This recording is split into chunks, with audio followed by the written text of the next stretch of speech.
Now that is just a simple example of what you might use a bending fork for. But once you have a bending fork for your anvil, you'll wonder how you ever got along without it. To make our bending fork, we're using a piece of salvaged steel. This is something somebody found in the middle of the road. Somebody goes by Roadkill Tools on Instagram, and we both follow each other. And he thought I might have fun trying to make something out of this. He had no idea what it was, said if you can't use it, throw it away, scrap it, whatever you got to do. But I think this piece of steel is just the right size for making a bending fork for this little 30-kilo anvil. So that's what we're going to do today.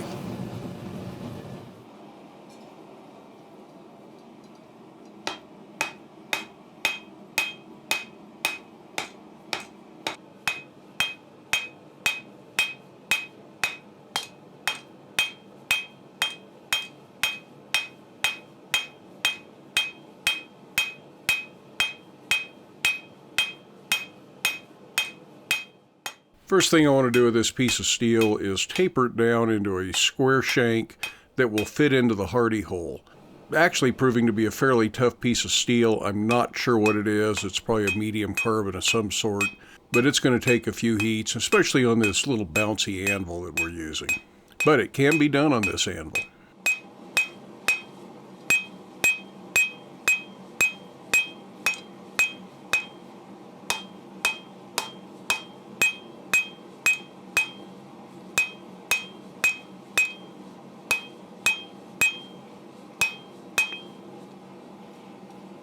This will take several heats to get it forged down. It would be a lot faster under a power hammer or something like that, but you absolutely don't have to have that big equipment to get this done. You just have to have a little patience and some perseverance.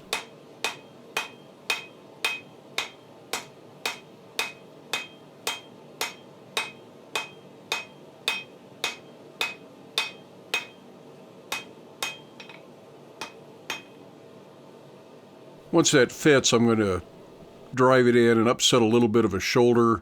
I'm using about a 6-pound hammer. It's about a 60-pound anvil. 3-kilo hammer, 30-kilo anvil, however you want to look at it. This isn't like a Hardy or Swedge, Fuller, or something like that that's going to have a lot of downward force applied in use. This is all twisting force, and it just needs to stay put. The shoulder isn't all that important.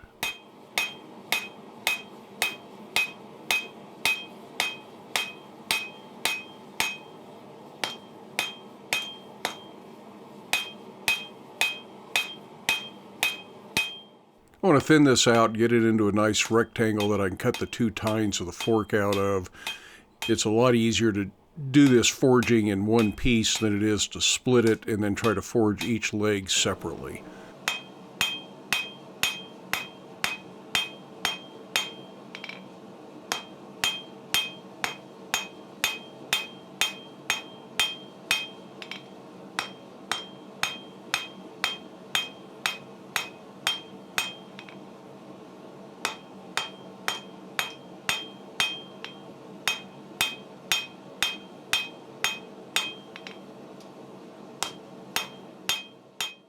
Isolating the mass using a guillotine tool with some fullers would be ideal, but if you don't have one, you can work over the anvil. It's just going to leave some little chop marks at the edge of the anvil that we'll need to grind out later.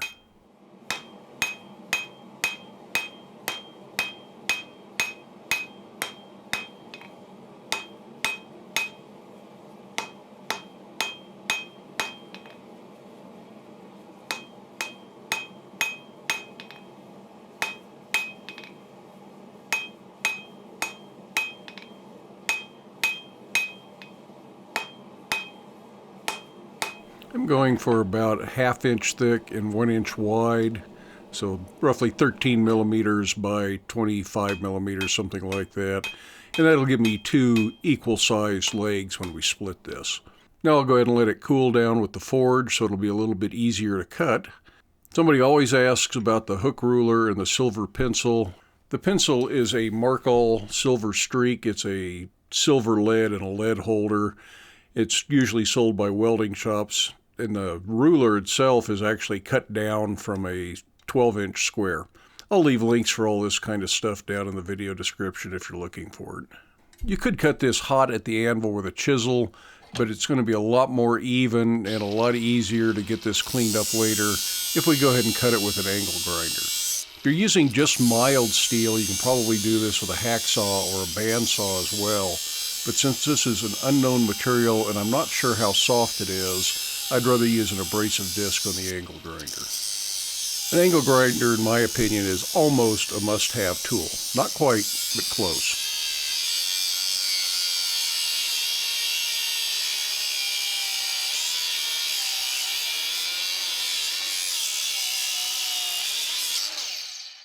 So once we get that cut, we'll need to open it up and clean up the bottom of the cut. We can just use a regular old hot chisel for that.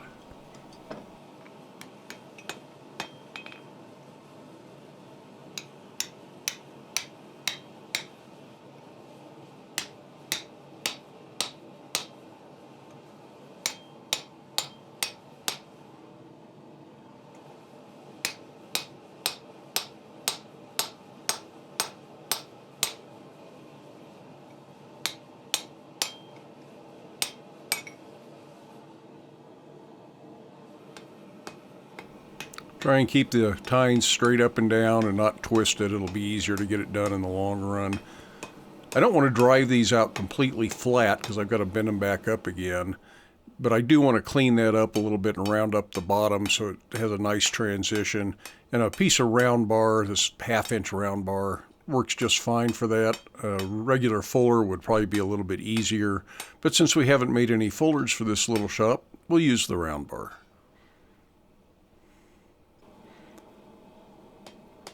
This would have been a lot better to straighten that out over the horn or find some other way to straighten it. Using the inside of the hardy hole provided good leverage, but it left it kind of choppy on the inside. That's just going to be more work to clean up in the long run. And of course it doesn't fit over the square horn, so we'll go over the round horn and try and even up that opening a little bit.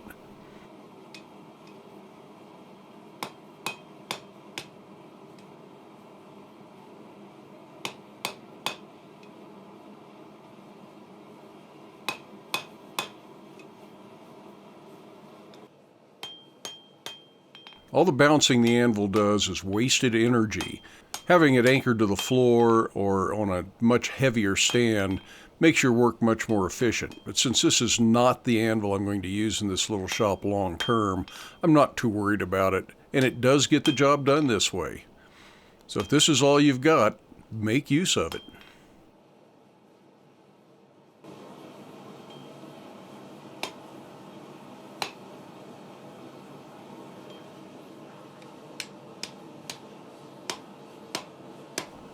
Things aren't lining up quite right, so you just got to decide which tine needs to move which direction to get it straight and lined up again.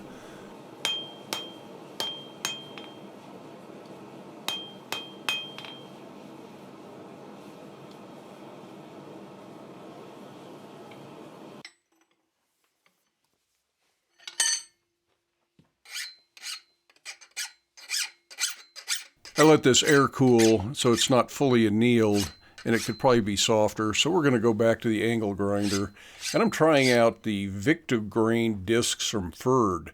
These are supposed to be a pretty aggressive disc, and I thought I'd see how well they work. And the truth is, they are probably more aggressive than I would like to have for this. It would be really easy to screw things up. But for big grinding uses, I think these would be wonderful.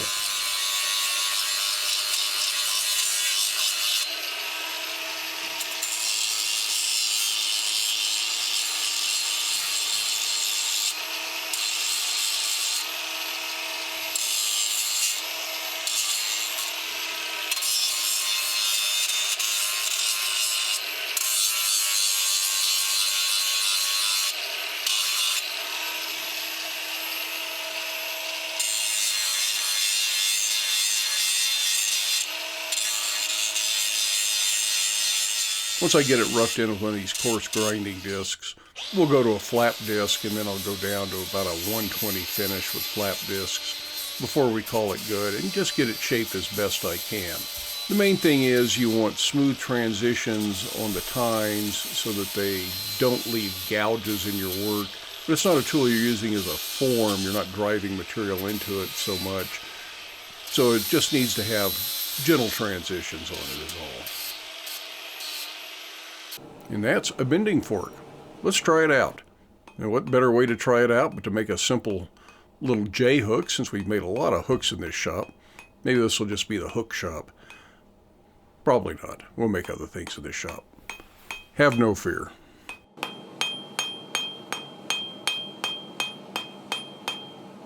Just a simple little J hook with a spade finial on it. We've looked at this before. I think this is about 4 inches of 3/8 round bar, if you're wondering what I started with here.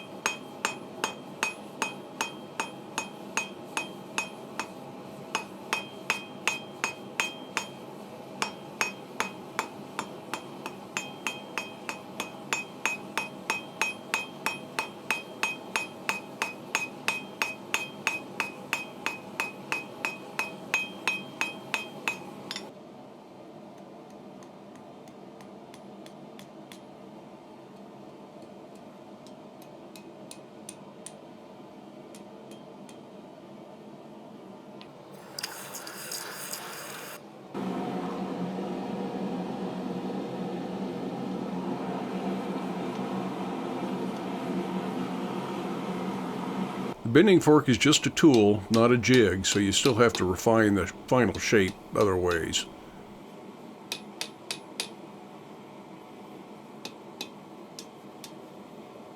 Now that is just a simple example of what you might use a bending fork for.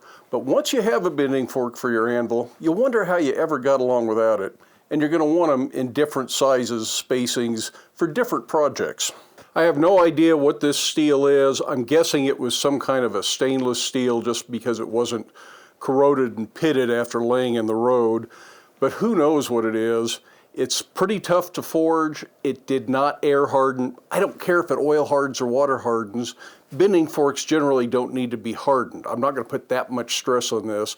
And if you are, you need to make a bigger bending fork or get hotter material where you're forging. But in either case, breaking these off or bending them shouldn't be an issue. Thanks for stopping by. I hope you have time in your day to get out to your shop, make something, but stay safe, wear your safety glasses. We'll see you for the next video.